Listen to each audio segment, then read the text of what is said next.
মাননীয় স্বরাষ্ট্রমন্ত্রী আলহামদুলিল্লাহ উনি সব দিক দিয়ে দক্ষ, উনি সব মন্ত্রণালয়ে কিন্তু প্রক্সি দেন, কিন্তু উনি আইন শৃঙ্খলা রক্ষা করার ক্ষেত্রে আমি মনে করি ব্যর্থ হয়েছে।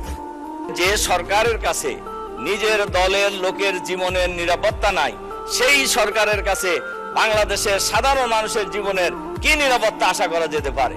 বাংলাদেশের সমস্যার সমাধানের ক্ষেত্রে সবচাইতে বড় বাধা হয়ে দাঁড়িয়েছে এখন আইন শৃঙ্খলা পরিস্থিতি। আইন শৃঙ্খলা পরিস্থিতি গত 3 মাসের রিপোর্টে 100 দিনে খুন হয়েছে 605 জন, অপহরণ হয়েছে 196 জন।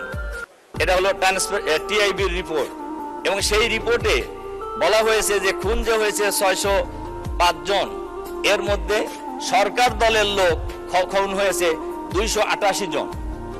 তাহলে সরকার দলের লোক খুন করলো কারা আর খুন হইলো কারা?